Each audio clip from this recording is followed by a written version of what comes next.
Rincey, and this is Rincey Reads. So March is seen as being Women's History Month in America. Just like Black History Month, it is just a way to bring more awareness to the things that women have done throughout history and the aspects of American history that are normally, neglected. I am someone who never really had a problem with equality in terms of gender, whether it be of the authors that I read or of the characters. But with things like the Vita count, it is clear that, that doesn't happen everywhere else in the world. So I'm here today to recommend a couple of books that are by women in subject areas that women aren't necessarily highlighted as well, or just by women featuring women sort of thing. The first is a nonfiction science-based book, which is Proust and the Squid, The Story and Science of Reading the Brain by Marianne Wolfe. This is basically just a book about the way that your brain works when it comes to reading, which I find really interesting, obviously because I like reading, but also because I think stories or books about how the brain works is really interesting. Obviously I'm highlighting this one because the disparity between men and women within STEM-based fields is often talked about, and so why not highlight a book that is by a woman who works in the science field talking about science things. The next book is The Immortal Life of Henrietta Lacks by Rebecca Skloot. I absolutely love this book. This was a New York Times bestseller, but if you don't know about this story, basically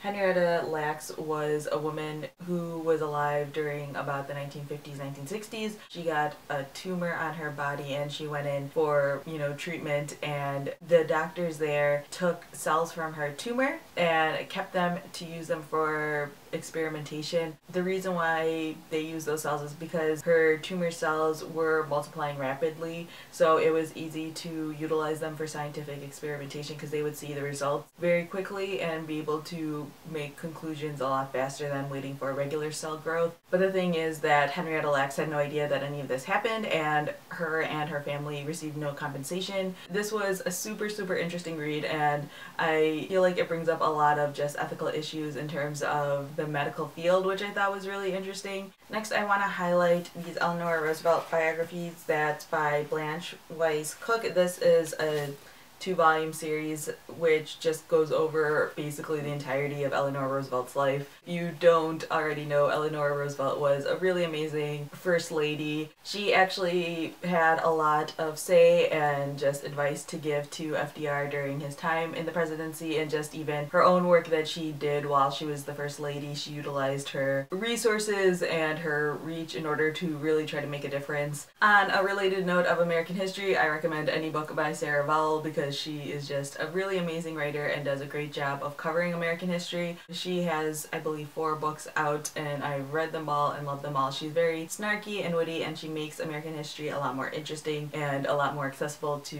people who may not normally be into American history. Next up is Lynn Povich's The Good Girls Revolt, which is a book that I read last year and I also reviewed on my channel. I will have a link to that review down in the description in case you guys are interested in watching a full talk about it. Next, I recommend reading some Dorothy Parker. This is the Portable Dorothy Parker, which is a collection of a lot of her essays and articles and short stories. Dorothy Parker was quite a revolutionary journalist in general, but also for being a female journalist. The stories and articles that are collected in here start from about the early 1900s and move into about the mid 1900s. She is just very sarcastic. Her writing style is very biting. She is very willing to be honest and tell the truth. She's very blunt. She walks the line of being very funny and being slightly cruel, which is just something that I feel like anyone who takes a comedic stance on things tends to walk. But I think just especially for being in that time period and being a woman in that time period and having